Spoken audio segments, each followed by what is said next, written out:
بسم اللہ الرحمن الرحیم۔ السلام علیکہ یا صاحب العصر والزمان۔ نمبر 4، حسد۔ غیبت کی ایک اور وجہ حسد ہے۔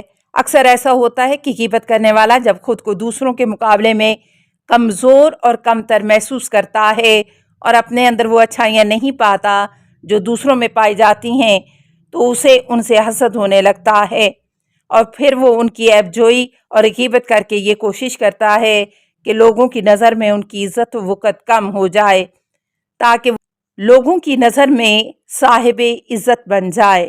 نمبر 5، دوسروں کی نقل۔ اکثر جگہوں پر جب لوگ اپنے دوست و احباب کے ساتھ اکٹھے ہوتے ہیں تو ادھر ادھر کی باتیں کرتے ہیں اور پھر عام طور پر کسی نہ کسی کی اچھائیاں یا برائیاں بیان ہونے لگتی ہیں، اور ہر آدمی اپنی بات کہتا ہے، اور کبھی کبھی ایسا ہوتا ہے کہ انسان ان کے درمیان گھل مل جانے اور انہیں خوش کرنے کے لیے دوسروں کی غیبت اور عیب جوئی شروع کر دیتا ہے۔ ایسے لوگ یہ سمجھتے ہیں کہ اگر وہ اس مجمع کے ہم نوا نہ ہوں گے تو یہ لوگ اس سے ناراض ہو جائیں گے، حالانکہ یہ طے ہے کہ دوسروں کی موافقت اور ہم نوائی وہیں تک اچھی بات ہے جہاں تک انسان گناہ اور حرام میں مبتلا نہ ہو۔ حقیقت تو یہ ہے کہ لوگوں کی رضا کے لیے خدا کو ناراض نہیں کرنا چاہیے۔ قرآن کریم میں ہے کہ بعض لوگ گناہ گاروں کے ہم نشیں ہونے کی وجہ سے جہنم میں جائیں گے۔ وفی جنت یتساءلون عن المجرمین ما سلککم فی سقر قالوا الم نکو من المصلین ولم نکو نطعم مسکین وکنا نخوض مع الخائضین۔ وہ جنتوں میں آپس میں ایک دوسرے سے سوال کر رہے ہوں گے مجرمین کے بارے میں، آخر تمہیں کس چیز نے جہنم میں پہنچا دیا ہے؟ وہ کہیں گے کہ ہم نماز گزار نہیں تھے اور مسکین کو کھانا نہیں کھلایا کرتے تھے، لوگوں کے برے کاموں میں شامل ہو جایا کرتے تھے۔ نمبر 6، پیش قدمی۔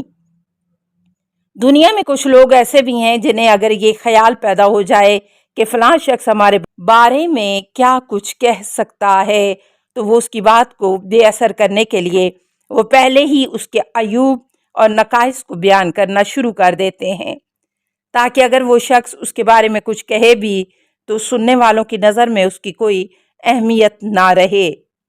نمبر 7، اظہار تعجب۔ جب کسی گناہ یا برائی کی بات آتی ہے تو بعض لوگ تعجب کا اظہار کرتے ہوئے کہتے ہیں تعجب ہے کہ فلاں آدمی نے ایسا کام کیا۔ یہ اظہار تعجب غیبت کا بہانہ ہوتا ہے تاکہ اس طرح کسی کا نام لیے بغیر ان کے برے کام اور گناہوں سے نفرت کا اظہار کرے۔ توجہ رہے کہ جس طرح گناہ اور برائی کا ارتکاب تعجب اور حیرت کا باعث ہے، اسی طرح غیبت بھی ایک گناہ کبیرہ ہے جو بعض لوگوں کے لیے تعجب و حیرت کا باعث ہوتی ہے۔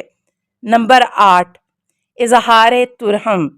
بعض لوگ ایسے ہیں کہ جب کسی گناہ یا عیب کی بات آتی ہے تو افسوس اور رحم دلی کا اظہار کرتے ہوئے کہتے ہیں ارے بڑے افسوس کی بات ہے کہ فلاں صاحب نے فلاں گناہ یا غلطی ہو گئی، حالانکہ غیبت کرنے والا اس بات سے غافل ہے کہ اس اظہار افسوس اور رحم کا وہ خود زیادہ مستحق ہے، اس لیے کہ وہ خود عیب اور نقص سے مبرہ نہیں ہے۔ دوسرے یہ کہ وہ غیبت جیسے گناہ میں مبتلا ہوا ہے، اور تیسرا یہ کہ اس نے ایک اور گناہ کیا ہے اور وہ ہے مومن کی توہین، اس لیے کہ اس نے جس انداز سے اس پر رحم کا اظہار کیا ہے اس سے مومن کی تحقیر ہوتی ہے۔ نمبر 4، غیبت کے مستثنیات۔ اگرچہ غیبت اس قدر بری چیز ہے کہ اسلام نے اسے گناہ کبیرہ قرار دیا ہے، لیکن پھر بھی کہیں ایسے مواقع آ جاتے ہیں جب غیبت کرنا جائز ہو جاتا ہے، اور ان مواقع پر مومن کے لیے غیبت کی قباحت اور برائی ختم ہو جاتی ہے۔ نمبر 1، انصاف کا مطالبہ۔ اگر کسی کے اوپر ظلم ہوا ہے اور وہ انصاف کے لیے قاضی کے پاس جائے تو اس پر جو ظلم کیا گیا ہے اسے بیان کرنا اور یہ بتانا کہ کس نے اس کے اوپر ظلم کیا ہے اس کی مجبوری ہے۔ اس کے بغیر انصاف حاصل کرنا ممکن نہیں ہے، لہٰذا مظلوم کو ظالم کی غیبت کی اجازت دی گئی ہے۔ اس سلسلے میں خداوند عالم فرماتا ہے، لا یحب اللہ الجہر بالسوء من القول الا من ظلم وکان اللہ سمیعا علیما۔ اللہ مظلوم کے علاوہ کسی کی طرف سے بھی علل اعلان برا کہنے کو پسند نہیں کرتا، اور اللہ ہر بات کا سننے والا اور تمام حالات کا جاننے والا ہے۔ لہٰذا خداوند عالم مظلوم کے علاوہ کسی اور سے دوسرے کی کسی اور برائی کو سننا پسند نہیں کرتا، اور وہ بھی اس لیے کہ اسلام میں عدالت کی اہمیت ایک ظالم کی عزت و آبرو سے کہیں زیادہ ہے، چاہے وہ مسلمان ہی کیوں نہ ہو۔ لہٰذا غیبت ایسے مواقع پر نہ ہی بری چیز ہے اور نہ ہی کسی کے حق میں زیادتی شمار ہوتی ہے، اس لیے کہ اگر اس کو غیبت سے الگ نہ کیا گیا ہوتا تو ہر شخص دوسرے کے حقوق پر تجاوز کرتا رہتا اور کوئی مظلوم قاضی کے پاس شکایت نہیں کر سکتا تھا۔ نمبر 2، مشورہ۔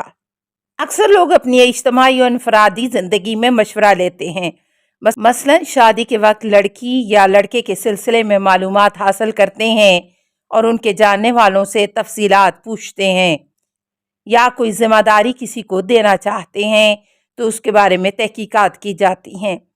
ایسے مواقع پر چونکہ ایک اہم مصلحت مد نظر ہوتی ہے اور ممکن ہے غیبت نہ کرنے کا نتیجہ بہت برا ہو، لہٰذا اس شخص کے عیوب و نقائص کو بیان کرنا جس کے سلسلے میں تحقیق ہو رہی ہے غیبت شمار نہیں ہوگا، اس لیے کہ اجتماعی مصلحت انفرادی مصلحت سے زیادہ اہم ہوتی ہے۔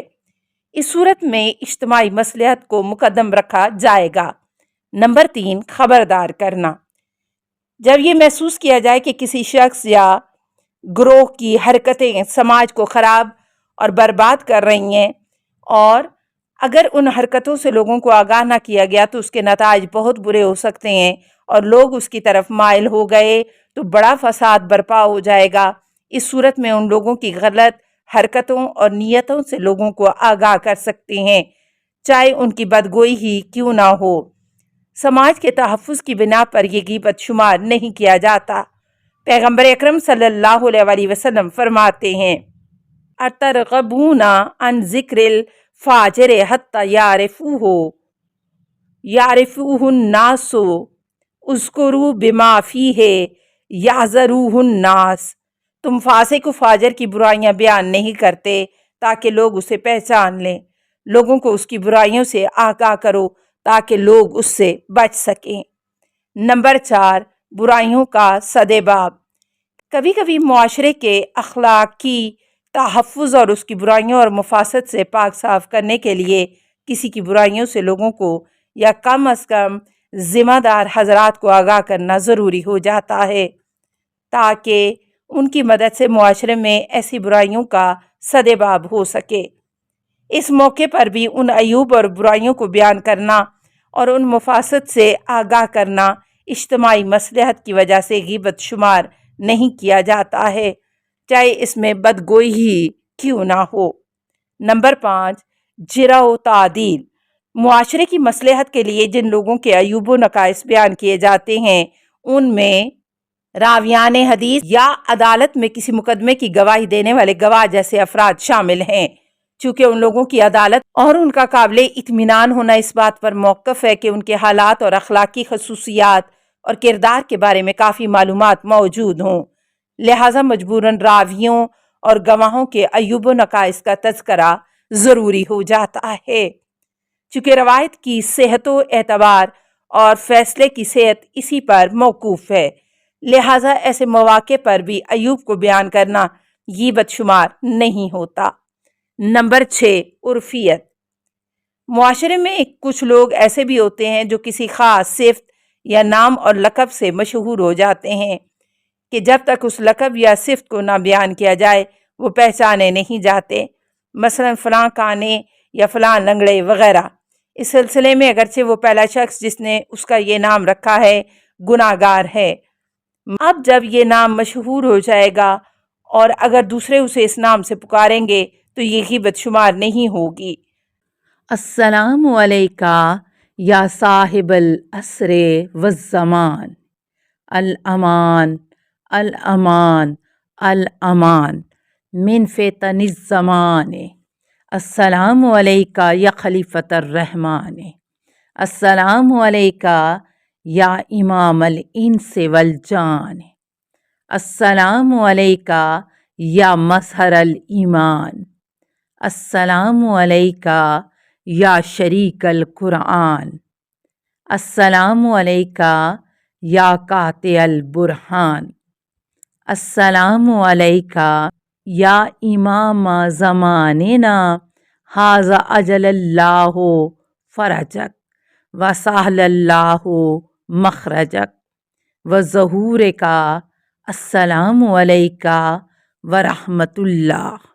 اللہم صلی علی محمد و آل محمد۔